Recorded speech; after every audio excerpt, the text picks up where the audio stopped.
Estimados estudiantes, ¿cómo están? Bienvenidas a este tutorial en donde utilizaré una herramienta TIG llamada Fotonarradas o Prehistory. Aquí vamos a tratar el tema sobre la voz humana.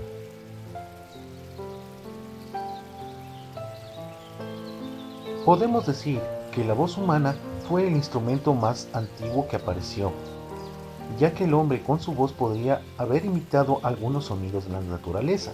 Luego utilizaría su cuerpo para producir sonidos, por ejemplo cuando utilizaba sus palmas o algunas partes del cuerpo.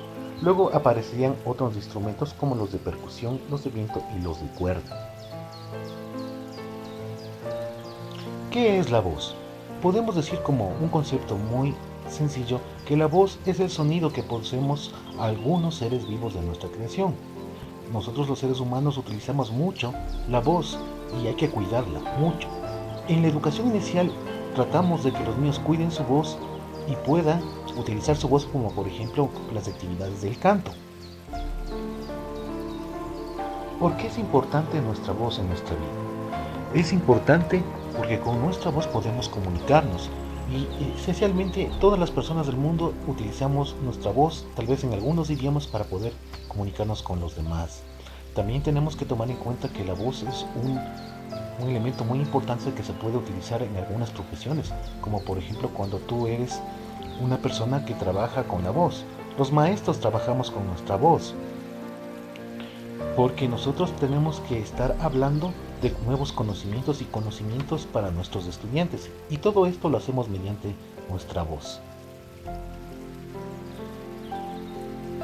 Los cantantes son las personas que están todo el tiempo utilizando su voz y por ende tienen que cuidarla, ya que es su medio de trabajo. Ellos tienen que hacer ejercicios de vocalización y de técnica vocal para poder desarrollar su voz y vivir de esta. Cuando hablamos de la voz humana también tenemos que hablar de lo que es la tesitura. ¿Qué es la tesitura? Es la mayor o menor cantidad de sonidos que una persona puede emitir, desde el más bajo hasta el más agudo. No todas las personas podemos emitir la misma cantidad de sonidos. Todo dependerá de cómo nosotros estamos constituidos físicamente y tendrá mucho que ver los órganos y la disposición de nuestro cuerpo. Ejemplo de esto: cuando vemos una persona grande, alta, fuerte, pensamos que tendrá una voz poderosa, fuerte, gruesa, pero a veces nos llevamos grandes sorpresas. No es así. Al utilizar la tesitura, nosotros tenemos una clasificación de las voces, tanto del hombre como para la mujer. En las voces del hombre nosotros tenemos la voz tenor, que es la voz más aguda que posee el hombre.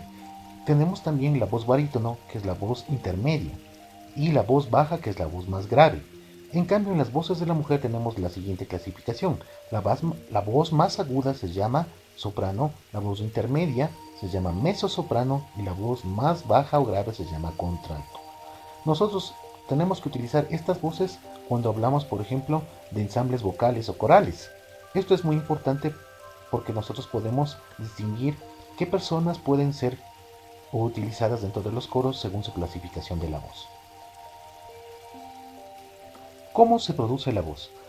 Realmente, para que se produzca la voz tenemos que utilizar algunos órganos de nuestro cuerpo, como las fosas nasales, el paladar, la lengua, la laringe, las cuerdas vocales, la tráquea, los pulmones, el diafragma, ¿sí? Estos son parte de lo que se comprende como el aparato resonador y el aparato fonador.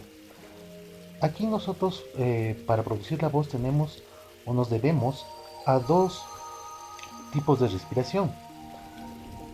La una, que es inspirar, es tomar aire y meter aire, y la otra, que es expirar. En el momento que nosotros expiramos es donde se produce la voz.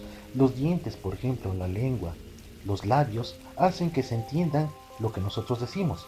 Por eso es muy importante que todos nuestros órganos funcionen bien. ¿Cómo podemos cuidar nuestra voz? Este punto es muy importante. Hay algunas formas para cuidar nuestra voz, entre estas: no fumar, protegernos de los cambios bruscos de temperatura, andar bien arropados especialmente en los climas muy fríos, no abusar de las bebidas muy calientes o muy frías, no gritar todo el tiempo. hidratar nuestra voz cuando estemos hablando o haciendo alguna locución. Si ustedes han visto, las personas que dan conferencias tienen una botellita de agua al lado y están constantemente hidratando sus cuerdas vocales. Esto es muy importante y espero que estos consejos los sigamos todos. Una vez entendido un poco el tema de la voz y algunos elementos, podemos crear o generar actividades para trabajar con los niños de educación inicial. Ejemplo de esto, podemos realizar representaciones o imitaciones de los sonidos de un cuento, por ejemplo, de los personajes de un cuento. Cómo hace o cuál es la voz del ogro, cómo hace el ogro, cuál es la voz de la caperucita, cuál es la voz del enanito, cuál es la voz del hada, y que los niños puedan imitar.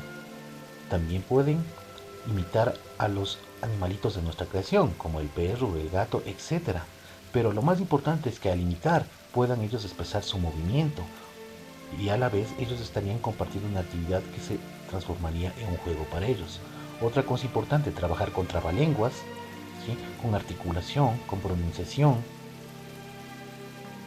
con adivinanzas, con frases y canciones infantiles. Las canciones infantiles son muy utilizadas en la edad escolar y las maestras deben estar capacitadas para esto y tener una creatividad para crear canciones cortitas que las puedan enseñar a sus educandos para que ellos se sientan contentos. Es una estrategia utilizar la canción para los aprendizajes y también una forma de motivar a los educandos. Estimadas alumnas, muchas gracias por su atención a este pequeño video tutorial sobre el tema de la voz. Les dejo una tarea. Tienen que consultar sobre actividades que ustedes puedan proponer para el desarrollo de la voz con sus educandos y a la vez hacer un comentario en el blog de música en este video. De mi parte, muchas gracias y nuevamente nos veremos la próxima clase. Y en clase vamos a revisar un poco sobre sus opiniones.